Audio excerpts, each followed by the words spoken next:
Hello, everyone. My name is Cécile Lainé. Welcome to this webinar on how to foster independent reading for your students. And thank you to Teachers Discovery for sponsoring this webinar. The host today is actually Erin Almiranti, and she's going to be the technical host. So in this particular chat, you have a chat box at the bottom of your screen. And you also have a Q&A box also at the bottom of your screen. So somewhere around here is the chat. And so use this too to interact, because I can't see you and I can't hear you, which is very interesting.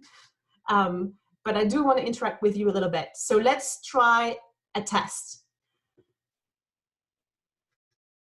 In your chat, please tell me what you teach and tell me a book that you are reading at home right now. I want to see that. Tell me what you teach and tell me a book that you're reading at home. Using the chat button right there at the bottom of your screen.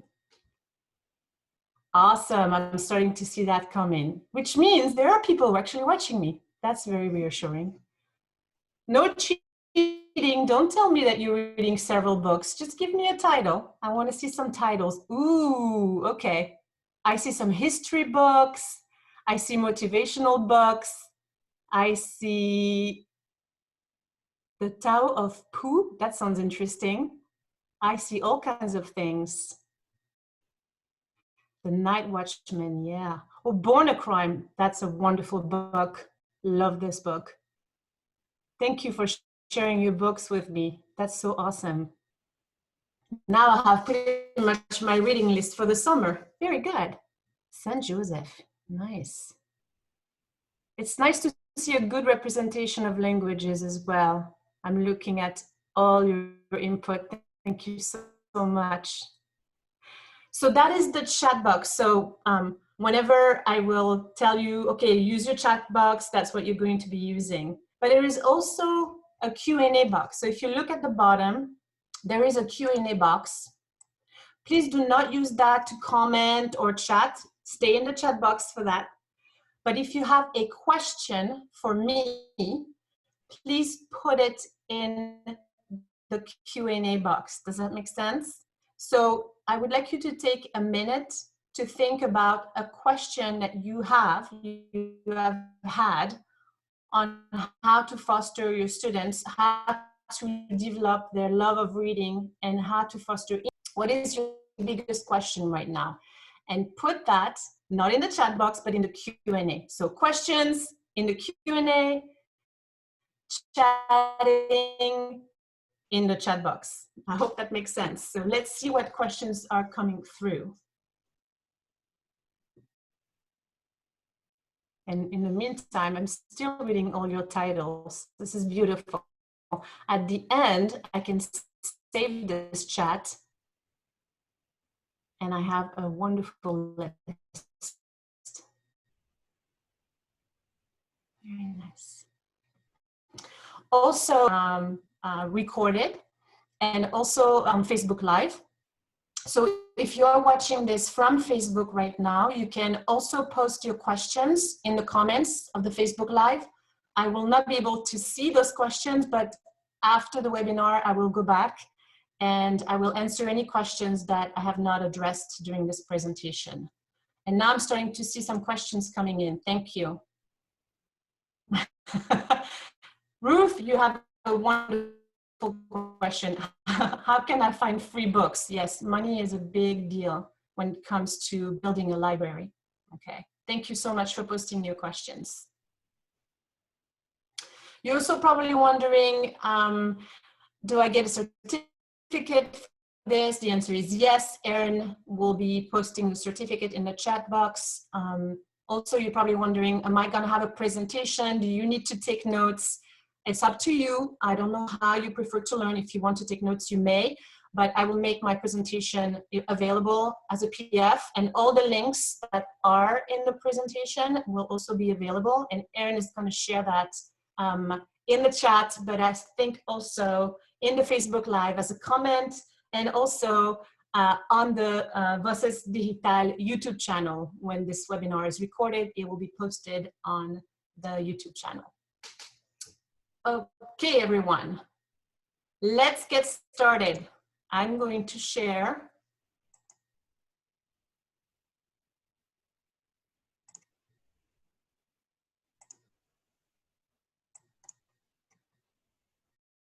No, that is not the right thing. Hang on a second. Maybe it is.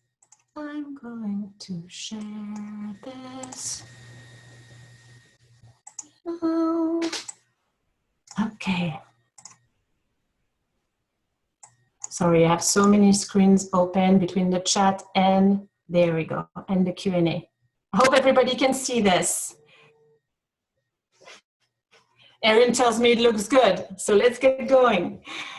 So teachers as librarians. About 3 years ago, I went to a wonderful workshop by Dr. Mason on story listening and reading. And one thing she said that really made an impression on me and stuck with me and has been really a focus for me the past 3 years is that we teachers must become librarians. And I had never thought of myself as a teacher as someone who would be a librarian. This was really something new for me. And so ever since that workshop, I've been digging further, I've been reading, I've been experimenting, I've been learning from people who are already doing this. And so today is my great pleasure to present strategies to foster independent reading. So by the end of this webinar, my hope is that you can tell a colleague why you would want a Reading for Pleasure program and what your role as a librarian is. Because I had to figure that for myself. So I hope you'll be able to tell a colleague. You will also be able to name a few strategies and specifically browsing strategies that will enable your students to become independent readers. I'm going to present maybe 6 or 7. We'll see how much time we have today. And you'll be able to name a few by the end of this webinar. And most importantly, you will feel ready to try at least one browsing strategy with your students. And you're probably wondering, well, right now I'm online with my students. Is that something I can start using now? The answer is probably not. There might be one that you can use online with your students, but most of the content I'm presenting today is for when we are going back to the classroom, and we are going to go back to the classroom. This is not the norm. So I'm going to talk about going back to the classroom and fostering a love of reading with your students. I have 3 books that I refer to all the time. The first one is The Power of Reading by Dr. Krashen. The second one is Free Voluntary Reading, also by Dr. Krashen. And both books basically present the research on reading for pleasure as a way to improve linguistically. And I'm just gonna give you a very powerful quote from The Power of Reading. The act of reading itself is the key to linguistic improvement. The act of reading itself is the key to linguistic improvement.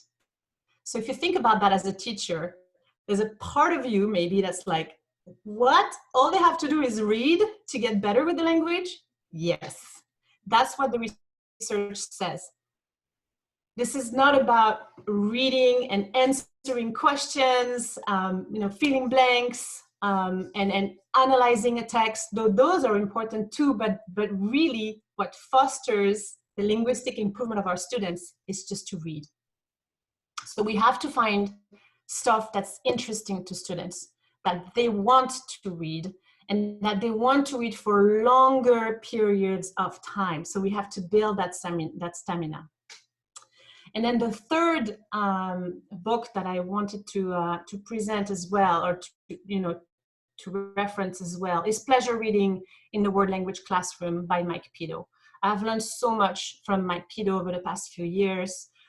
This book is available on Teachers Discovery, I believe. Dr. Krashen's book, I got them from Amazon. And the Pleasure Reading by Mike Pedo is full of very concrete tips to build your library and to guide your students to start using the library independently. So what is an independent reading program? And get ready, get into the chat box, look at these two pictures and tell me what you see beyond I see kids reading. Yes, we all see kids reading, but tell me more in detail. What do you see? What are they reading? Who is reading? Where are they reading? Think about all those what, who, why, when, etc. and try to answer that in the chat. And I'm going to be watching for a minute. Everyone has a different book, exactly. The teacher is reading. Oh my gosh, this is going so fast. Good job, guys. You see it at the elementary level and you see it at the high school level. Excellent observation. Flexible, relaxed setting, very good, very comfortable. They look engrossed. I'm just reading what you're saying. That's wonderful. They look interested. The types of book vary. The younger students are definitely more comfortable. I agree with that. Why is that? We can make it comfortable as well in our high school classroom. Excellent. I think you've nailed a lot of those. They are engaged in reading. Not everybody is reading the same thing. The teacher is reading, and she's not reading what they are reading. The setting is very relaxed. I don't see a worksheet. Even in the high school setting or middle school setting, the desks are clear. It's very clear that they're not taking notes or answering questions. They're just reading. Excellent. So an independent reading program has a few components, and you've nailed most of them. The student choose their own books. They choose what they want to read. Second, they read on a regular basis. So if right now in your class you're reading every Friday, that's fantastic. But I would like to encourage you to read on a daily basis. So an independent reading program can only be successful if it's very regular. So in my class, for example, we read 10 minutes every single day. That's the first thing we do in level 2 and 3 and above. Level 2 started second semester. And we'll talk a little bit more, when do we start this, when do we transition the students? But for now, we're just talking about the elements of the program. So on a daily basis, for sustained amount of time, what I have seen typically is 5, 10, or 15 minutes. I'm right there in the 10 minutes. Low or no accountability. We're not reading because we're keeping a record. We're not reading because we're writing a summary or answering questions. I will show you when we come to talking specific strategies, how you can have this low accountability, but really you're not doing this for a grade. Low anxiety, everybody mentioned that in the pictures. And then this is a very important element. The students can abandon the book. If they grab something, they read, and it's not what they expected, they can certainly put the book back and grab something different, just like they would do at the library. So these are the elements of an independent reading program. Why should you have an independent reading program? And this is where I am really pulling from Dr. Krashen's research in the 2 books that I mentioned, and I really warmly recommend The Power of Reading and Free Voluntary Reading. First of all, a sustained silent reading establishes a reading habit. Not all of our students read at home. Not all of our students have an established reading habit. I am very fortunate, or maybe, no, it's not that I'm fortunate. I have worked really hard with my own children to establish a reading habit. So it's not just that I'm lucky to have kids at home that read. I have fostered that since a very young age. So my kids have a reading habit. We read every night before going to bed together as a family. My older daughter, 5th grader, she also reads independently, of course, but that's because we have established those routines from a very early age. 90% of our students actually read during sustained silent reading. Every time I talk about an independent reading program, that is the first question that teachers ask me, like, but are they really reading, or are they just staring at the page? Well, Dr. Krashen did that research, and what he says is that 90% of students actually read, they're not just staring. So all you have to worry about is the 10%, okay? Those who read more, read better. The more you read, the better you read. The more you read, the faster you read. The more you read, the better you write. So reading will also increase. Remember when we said the act of reading is the key to linguistic improvement. The more they read, the better they will write. Those who read more have more grammatical competence. So for those of you who love teaching grammar, just know that the more they read and the more the grammar that is embedded in what they're reading will stick with them. And in fact, Dr. Krashen says that the best way to teach the subjunctive is to have kids read books that actually have the subjunctive. Excuse me. And then finally, those students that are called reluctant readers, the kids that will tell you, I don't like to read, or I don't read, oftentimes it's because they have little, or they have had little access to books. So it's really important that we put any sort of prejudice aside when a student says, I don't like to read, and just be open to tell our students, well, it's because you haven't met a book yet that you want to read, and I want to help you do that. Before I go on, I'm going to pause and look at the questions to see if there are any burning questions, and maybe Erin, you can help me. If there are any burning questions regarding what an independent reading program is.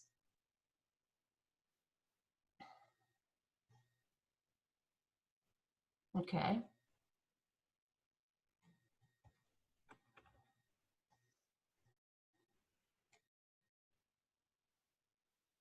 Okay, so a lot of you have very concrete questions that I'm going to answer next, like how to build the library and how do we know it's age appropriate, how to find materials. I'm going to address that in a minute. Okay, so I'm going to keep going for now.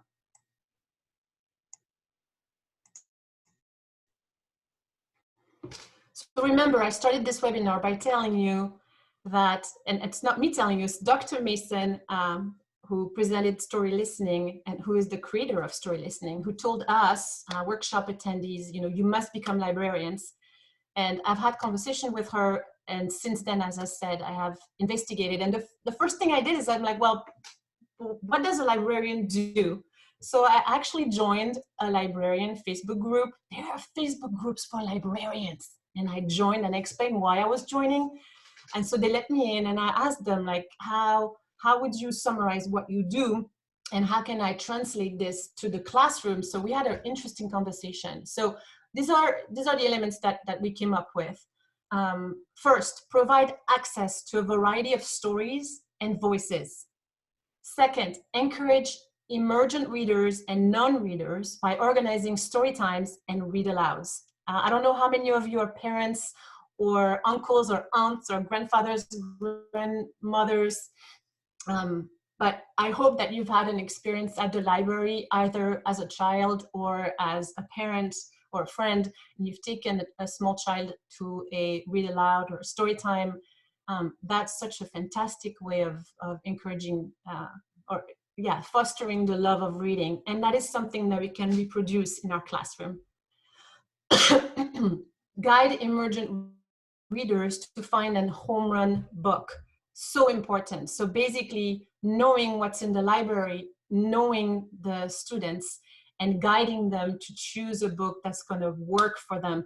And it's called home run because if they like this book, they're going to be reading the same. If it's a series, they're going to just end up devouring the entire series.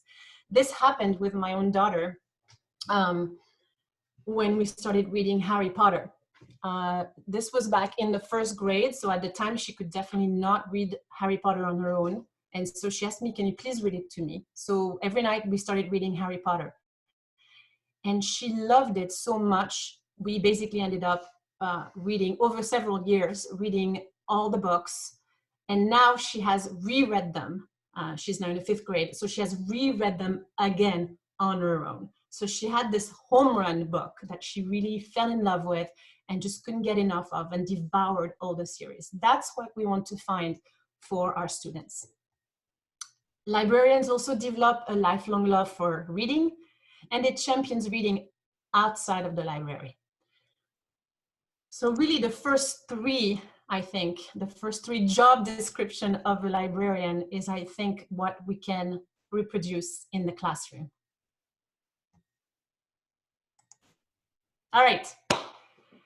So number 1, what do we do? Remember, number 1 is we provide access to a variety of stories and voices. So the first thing is we have to acquire books for our students, but acquiring books is not enough. We also have to read them. And I'm a little surprised when I talk with teachers who tell me, I have books in my library, in my classroom library, but I have not read them. I think that if you don't read what you put in your library, then you cannot guide your students to choose a book that's going to work for them. But also you could be putting dangerous kinds of stereotypes and reading that may not be appropriate in your classroom library. So please take the time to read the books that you acquire. So if you look at my desk, I am constantly, there it goes. I am constantly looking at books. I'm constantly reading books. So where do I get them? Books everywhere. So there are several places where you can acquire books. First of all, you can buy what's called a comprehension-based reader or language reader or comprehensible novel. There's so many terms. Just basically a language reader that has been written for language learners. I'm just showing a few. And you can get those on Fluency Matters. You can get some on Amazon, on cpli.net.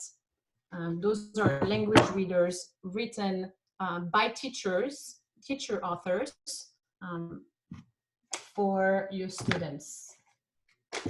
I have more.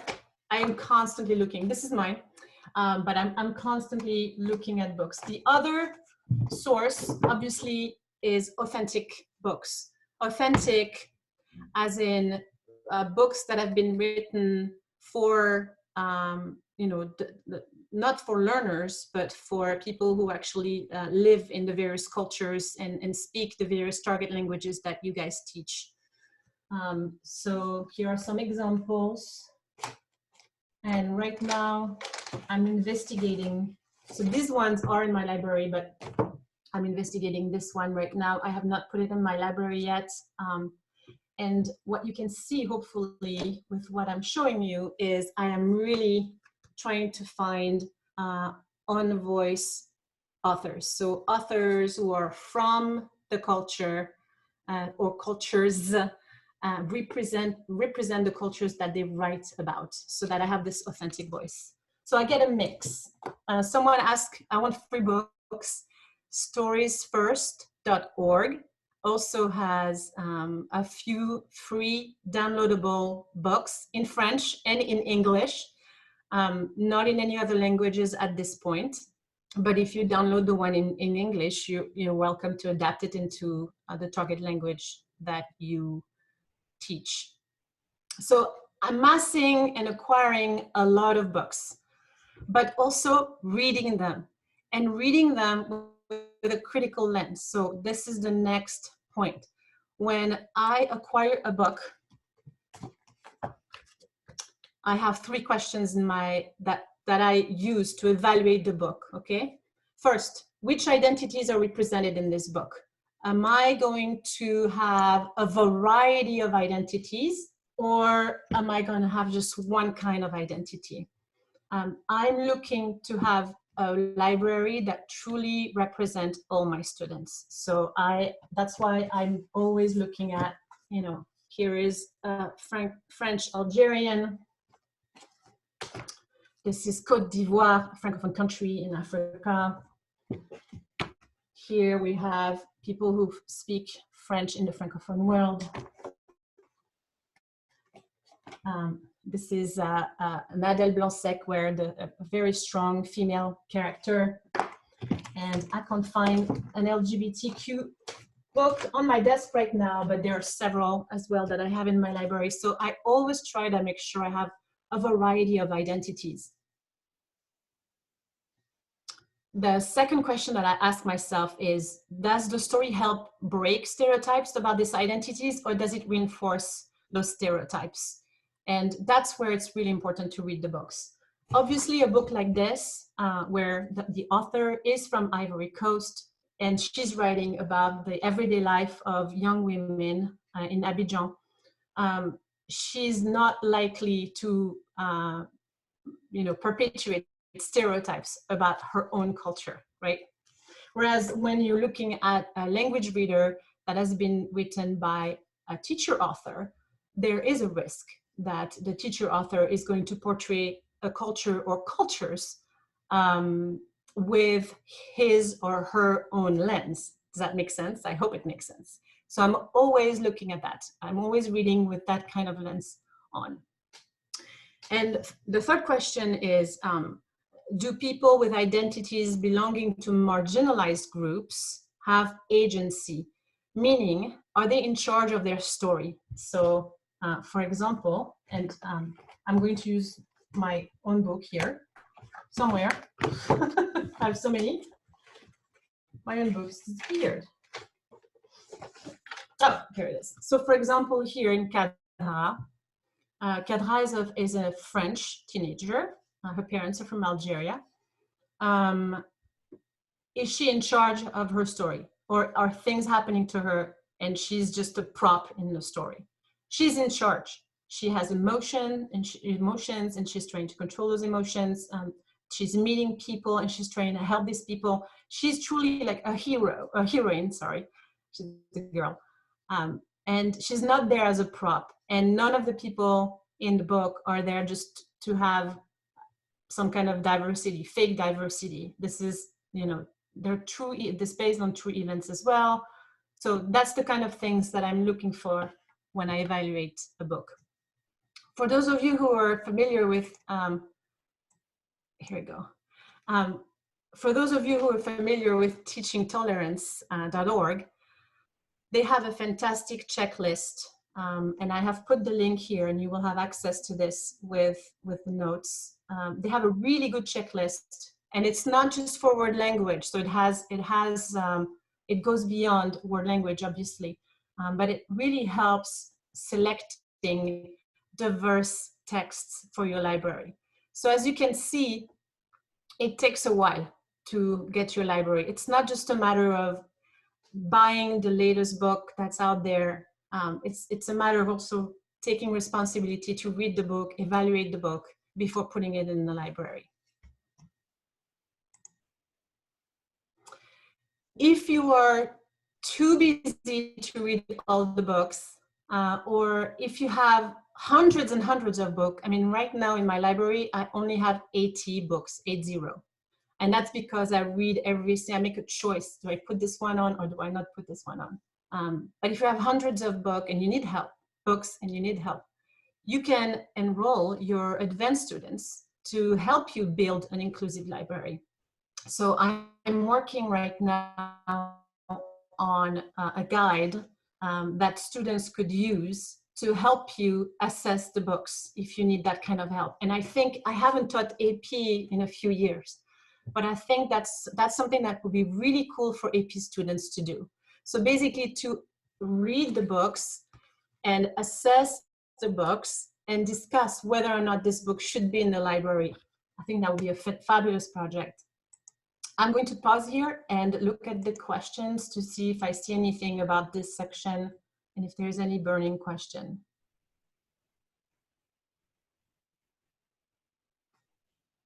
Some people are mentioning magazines. Absolutely, definitely all kinds of reading, magazines, bande dessinée, I mean, comic strips, language readers, etc. Others are mentioning authentic book for children. Again, you need to read and decide, is this appropriate for my students? I have found children's books, there it goes. I have found children's books that are written in simple language that I think work well in my library. This one talks about managing anger, and I think that's something, even if it's with a small child, that is relevant for teenagers. So that's why I decided to shelf this. But just because a book has been written by an author for children doesn't mean that it's that easy. But as you can see here, it's very easy. It's always a one-liner with a visual. So it's fairly easy to read. And the message, while it's for children, is still a message that I think would resonate with teenagers. That's why I decided to shelf a children's book. I hope that that answers the question about children's book. So I will leave this first job description of the librarian, which is to, you know, showcase a variety of stories and voices, with one big message, which is to diversify your bookshelf as much as possible. If you are a French teacher, I have written a blog post specifically on how to diversify your bookshelf. If you are a parent of kids and you want to find a variety of stories for your own children, I also started a group 3 years ago on Facebook called Diversify Your Bookshelf. You're welcome to join us. But that's really what I wanted to share with this first job description, is to really think about who your students are and what books you want to pair with them. Moving on. The second job description of a librarian is to encourage emergent readers and non-readers by organizing story times and read alouds. So what does that look like in the classroom? Before you even present your classroom library to your students, you're going to need to tell them a lot of stories. So there are many ways you can tell stories to your students. The ways that I prefer are story listening and movie talk. Story listening by Dr. Mason is basically telling a story to your students while supporting the story on the board with, as you can see on the picture, drawings, writing in the target language, writing in the L1, gestures, body language, all kinds of comprehension aiding supplementation so that the story is comprehensible to your students. So starting in level 1, I tell as many stories as possible to my students, and as you can see, they can start reading as I'm telling the story. They can start reading what's on the board, and later on, I will then present them with the text of the story that I have told them, and we can start reading together. So that's kind of the equivalent of, you know, the story time. Movie talk is another technique to narrate a story, where instead of using the board and having the story unfold on the board as you're drawing, you use a short video, and you either pause the video and narrate the video, or you do screenshots, which I prefer. You do screenshots in a slideshow, and you narrate the story of the video through your slideshow. And the second one is read aloud. So after a lot of stories, I don't have a number for you, but after a lot of stories, once you have done a lot of story listening and you have read those short stories with your students, and you feel like they're ready to listen to a longer book, you can organize an actual read aloud, like you see in the picture. You're sitting, you're reading the book. It's like, I think some teachers call it a kindergarten day. To me, it's not kindergarten day. To me, it's like we're reading together. It's definitely community building. but I don't like calling it kindergarten day. So I read the book to them, and then as you can see, I have a small board, and I support in a similar way as I do for story listening. I support the reading, words that they may not understand. I may do a quick drawing, or I may just write it, or I may write it and then put the English underneath it. So I support what I'm saying, what I'm reading to them. So that's called a read aloud. And in order for students to be comfortable reading stories, reading books, they need to have heard those stories before. And again, I want to draw a parallel with being a parent, reading to small children. Before children grab a book on their own and start reading, you must have read a bazillion stories to them every night at bedtime, or through the library, or through the teacher in the classroom, but they must have been read to a lot. And so our students, it's the same thing. You tell them story, you read to them a lot before you tell them to read on their own.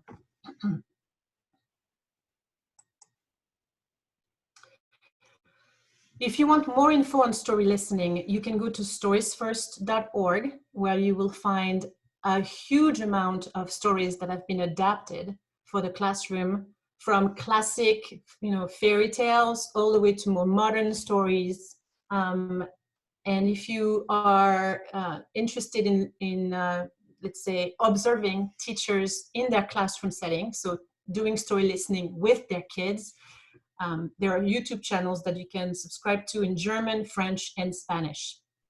And again, you will have access to this when we share the presentation with you.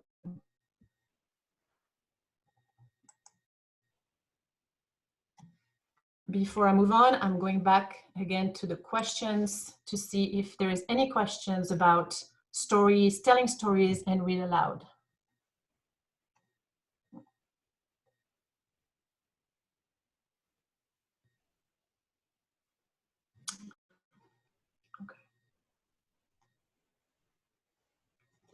I do want to address one question. Somebody is asking if you have only 49 minutes of class time, would you still dedicate 10 minutes to reading? The answer is yes.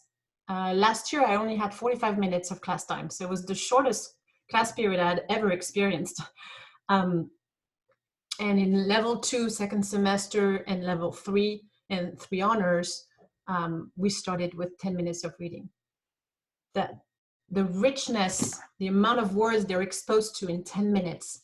Also, the calming effect of walking into the classroom, grabbing a book, and decompressing from whatever has been happening prior to entering your class is just invaluable. So yes, 10 minutes, even if you only have 49 minutes.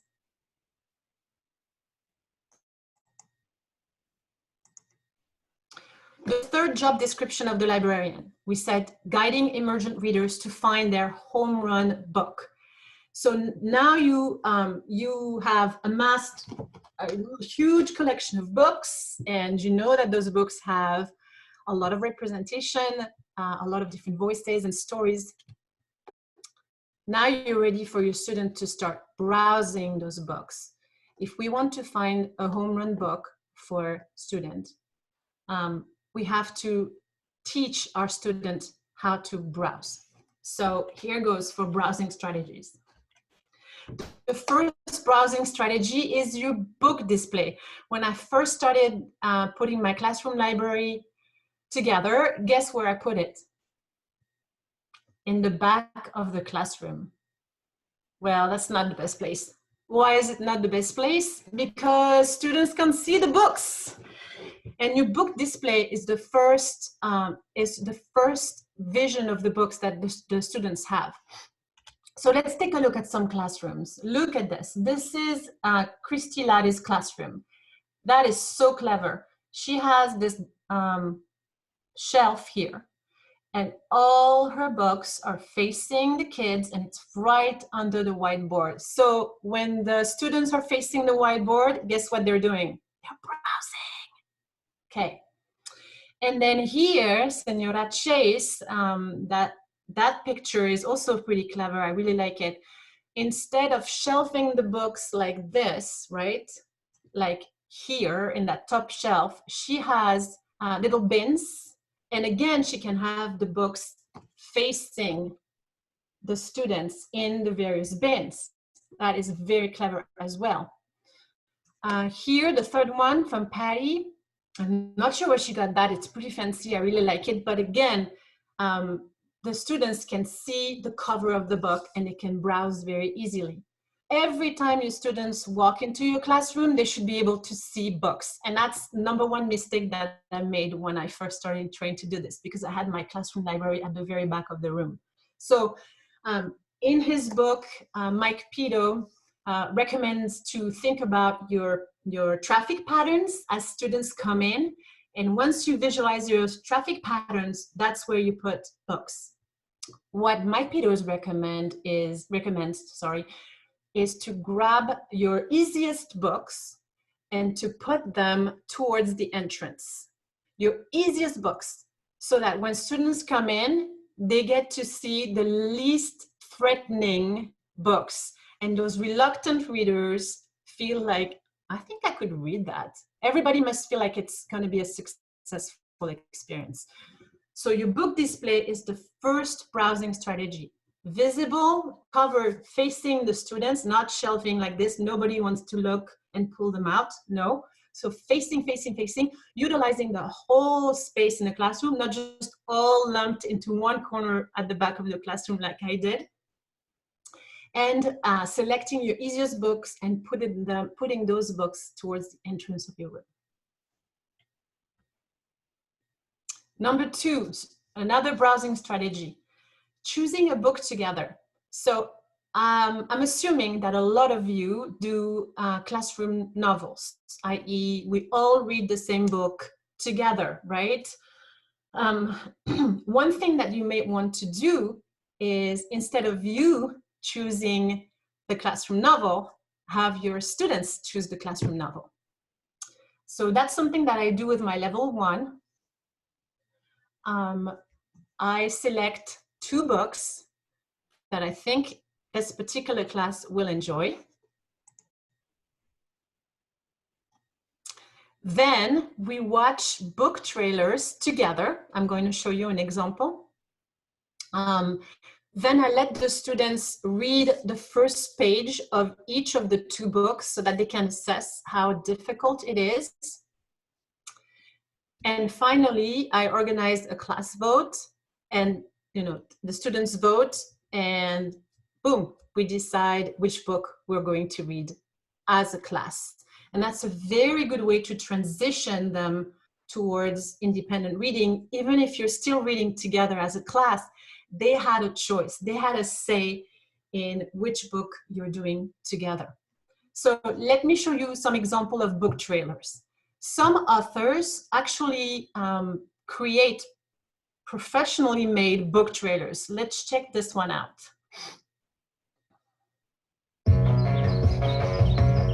Bienvenidos a la clase de confesiones, donde todos tienen una confesión, hasta el profesor. Es martes, son las 10:30 de la mañana y Carlos está feliz. Él está feliz porque es su clase favorita. Carlos está en clase de español. Okay, this is La Clase de Confesiones. It's also available in French, La Clase de Confection. And the book trailer is by A.C. Quintero, I'm sorry. And the book trailer is available in Spanish and in French. Perfect. The author has done all the work for you, and you can just show that to your students. You can also do a homemade book trailer, and I'm going to show you mine. It's very pitiful, but the kids giggle, they find it funny, and they still get to know what the book is about.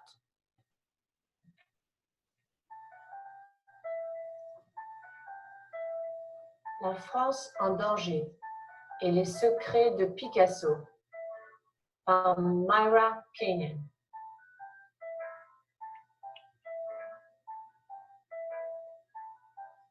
« 1937. La France est en danger parce que les nazis veulent la contrôler. Luc est à Paris et il a une mission secrète. Examinez un tableau de Picasso pour découvrir où est la lance du destin. Pauline est l'amie de Luc.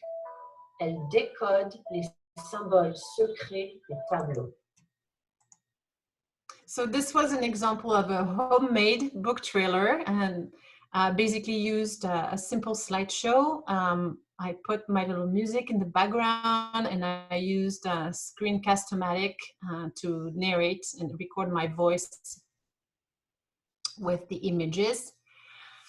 So then, as I said, I gave them the book. If you don't have a class set, I just copied that first page, that's it. And they read just to assess the difficulty. And here we use an elementary rule, the 5 fingers. So basically, if you're reading a passage and you have only one word that you don't understand, good, it looks like it's pretty easy. 2 words that you don't understand, maybe you could still figure out what's going on in the book. If it's more than that, and maybe this book is too difficult for you. So having like this 5-finger rule is really helpful for students to assess the difficulty of a passage. And then we organize the class vote. And that's something that you can do for your online classes as well. If I manage to click, there we go. So that's a simple Google form. And I asked them to choose between 2 books, and then they submit their answers. And what's cool is that you instantly get the results. So you can do a little, and then boom. So in that case, I had 25 7th graders, level 1. This was the 2nd semester, and 64% of them chose La France en danger by Myra Kenyon. And so that's the first book we read. And instead of doing it where we actually study the book, we read the book. I read the book to them as a read aloud, as I explained a few slides ago. So basically just reading the book to them and supporting on the board. And then separately, we studied a little bit, you know, Picasso and the Guernica painting and some of the places in France, but that was just a very superficial way to accompany the text. We focused mostly on just reading, and the next day we would recap together. So in less than 2 weeks, we finished the book, which meant that we were able to read another book and another book. So in the last quarter, we read 3 books. So instead of doing a class novel that would have taken 6 weeks, in those 6 weeks, we were able to read 3 books. I think that's the read aloud is something that I really fell in love with, and I highly recommend for your novice learners. Let me pause to see if there are burning questions about this strategy.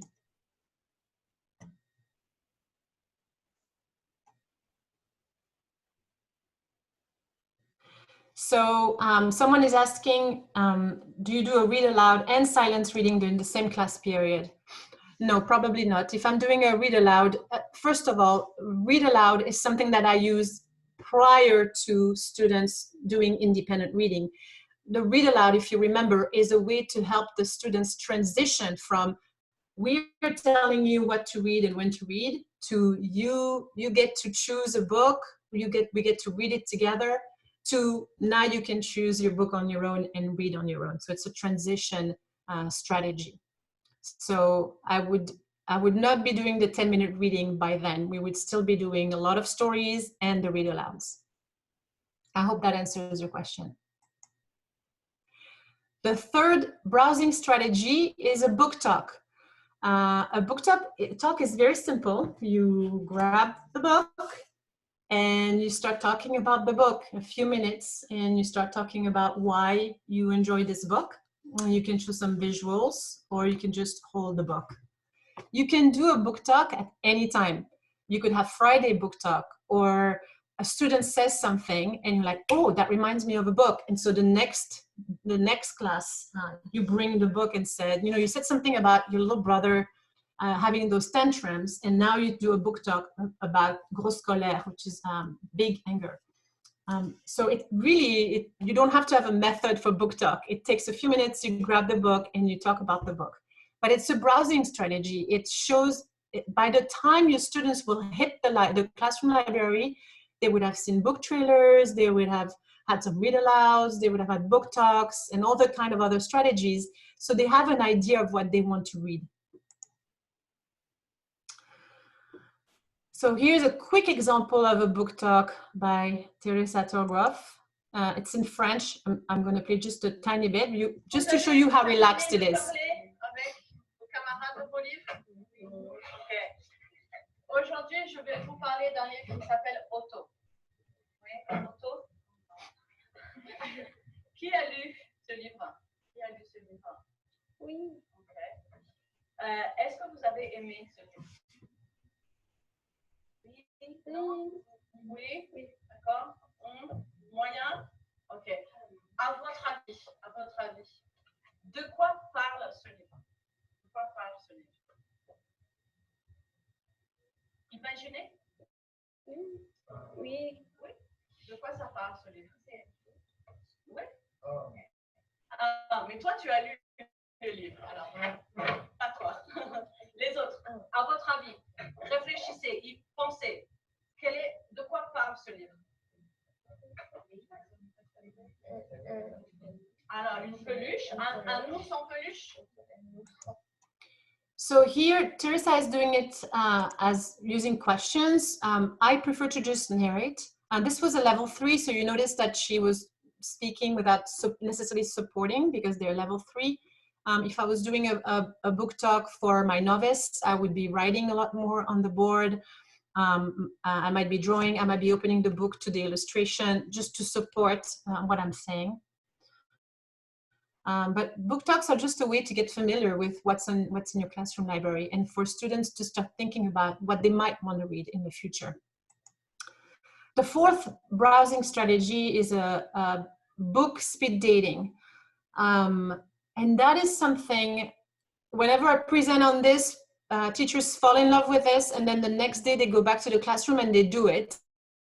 But then they don't have an independent reading program after that. And I really think that you want to do speed dating the day before you're ready to let your students read independently, okay? Not like, oh, right now, because that looks so cool, we're going to do it. Because after the book speed dating, I'm going to go over what it entails, your students are going to want to read. So you have to be ready for them to read independently at that point. When does that happen? There's no magic answer. I mean, for me, it typically happens sometimes during level 2. Typically in the second semester, where I have the majority of students who are ready to read independently. I have done a lot of stories. We have read a lot of stories together. And I can see that their stamina has improved, their comprehension has improved, and I think they're ready to go and start reading on their own and do the 10 minutes a day, okay? So when I see that happen, so last year, one French 2 class was ready early in the semester and the other one was not ready until April. That's fine. I'm not putting everybody on the same pace, right? I'm trying to follow my students' pace. But the book speed dating is super fun. I happen to be deskless, so I put my chairs in a circle, and under each chair I have a book or a magazine or a text or any of the things that I have in my library. I have selected those based on the students, but I've not put specifically a specific book under a specific student seat, but I have selected, let's say if I have 20-25 kids, I teach French, so typically 20-25 kids, I will have 20 or 25 books or texts that I know will or might appeal to this particular set of students, okay? And I will put them under each chair, as you can see in the picture. Then I give them a very simple handout. On the handout, the first column, as you can see on the second picture, has the title. The second column is things you noticed. And the third column, do you want to read this book, yes or no? It's very simple. And then we start the speed dating process, which is each student grabs a book that's under their chair, gets 2 minutes to browse the book, and we talk about what we do to browse.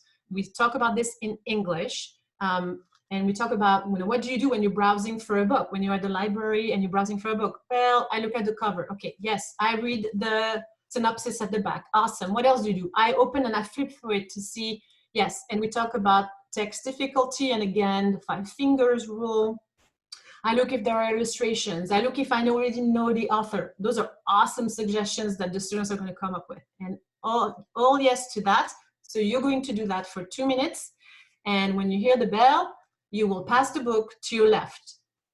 So within a class period of, say, 40 minutes, by the time you have given directions, the students will have reviewed quite a few books. Typically, I don't know, it depends on the class, but between 10 and 12 books, where they have browsed the book, they've written the title, and they have decided whether or not they want to give this a try. And then what will happen is that your students will ask you, so if there's a book that we think we like, are we going to read it? And that's when you go, I don't know, you want to? You want to try it? And they're like, yeah, I want to try that. I'm like, well, what about tomorrow? Before we start, instead of like starting right away with a lesson, how about we read for a few minutes? You guys grab one of the book that that you liked and you just start reading. Yeah, let's do that.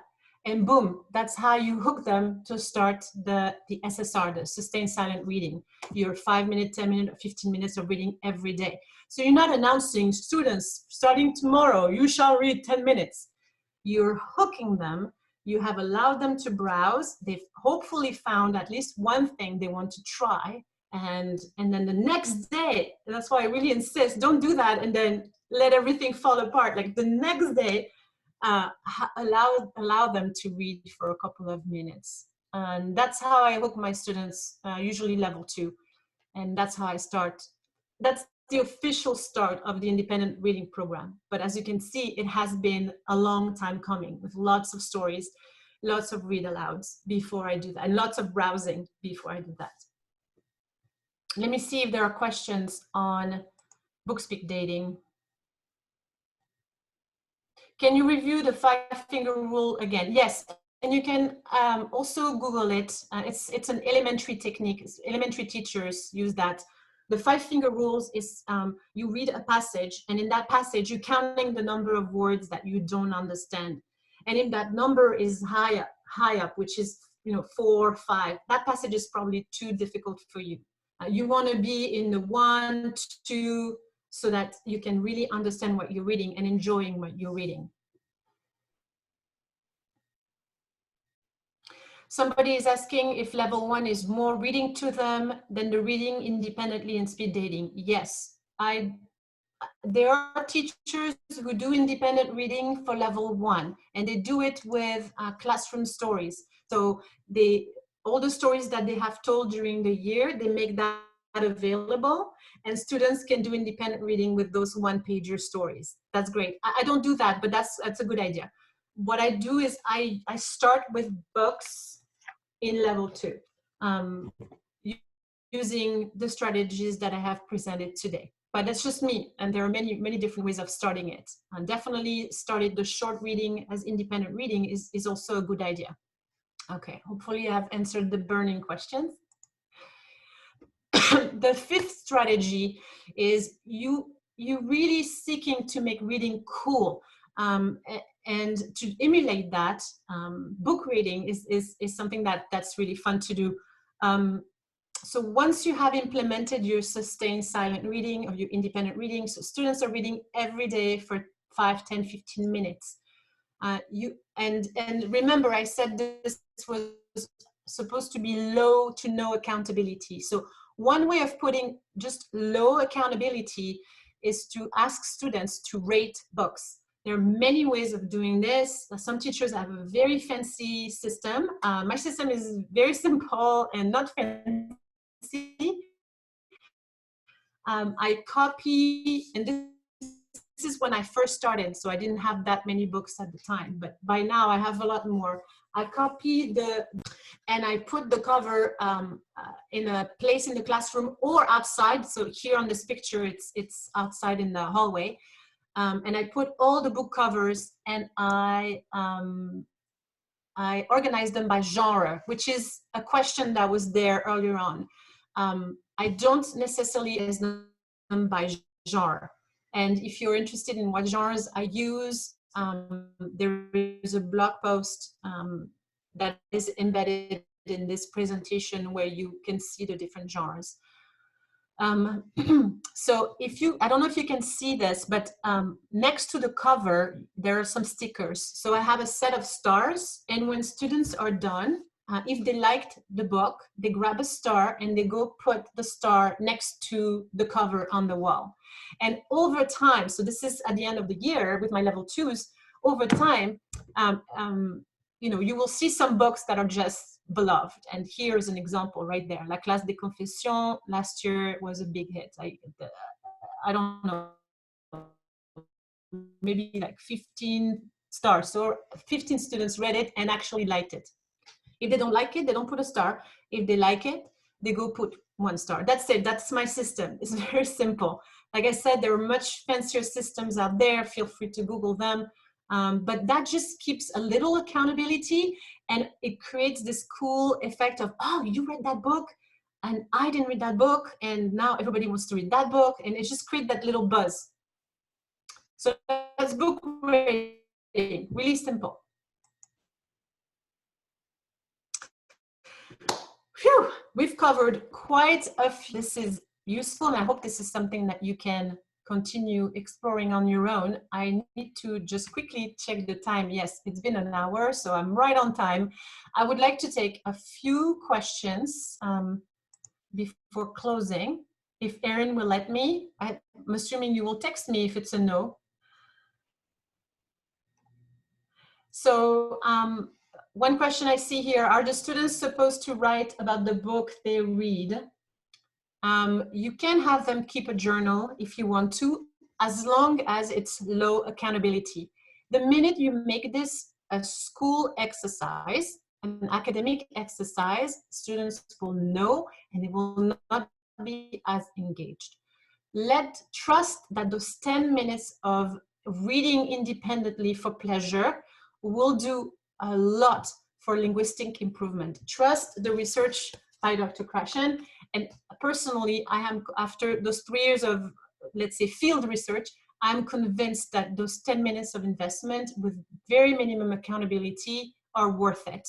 So I don't have my students write. I do have my students, eventually, the level 3s, talk about the books that they are reading. So it turns into some kind of a book club. I didn't mention it today because the focus today was fostering independent reading. But if you want to take your program further down the road, you can have those book clubs and those literary circles where students actually exchange about the books. But when you're first starting, that's not what you're looking at.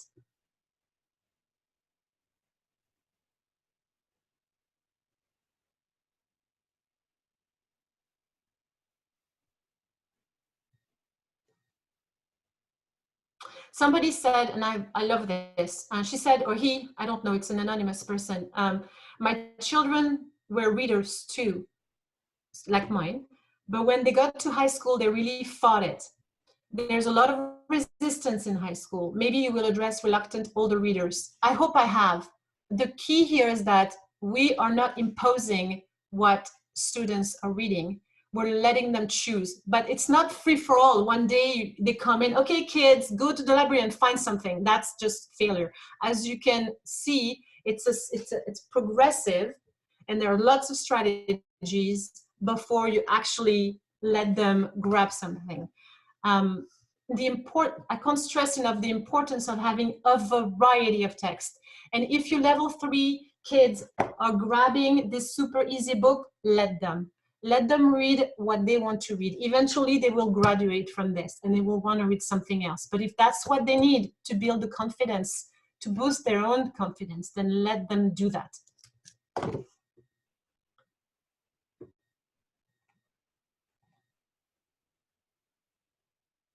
Someone is asking if I let students take the book home. I have not done that. I'm sure there is a way to do it, but I prefer the books to stay in the classroom. So personally, I've not experimented with that. No grades. No, no, no. This is not for a grade. This is not for a grade. I repeat, this is not for a grade. Okay, everyone, thank you so much for joining the webinar today. If you want to continue the conversation, you can email me. You can find me on Twitter. You can find me on my site, and I have a section specifically called Let's Read with a lot of posts of things that I have investigated over the past few years. My YouTube channel has a lot of story listening in French, and I hope that today you were able to, you will be able to name a few browsing strategies, and that there's some browsing strategies that you really want to try with your students. And one thing that I also wanted to say before I leave you is make sure that while they are reading, you are reading as well. And it's all about the love of reading and modeling reading for pleasure. Thank you, and we'll see you soon.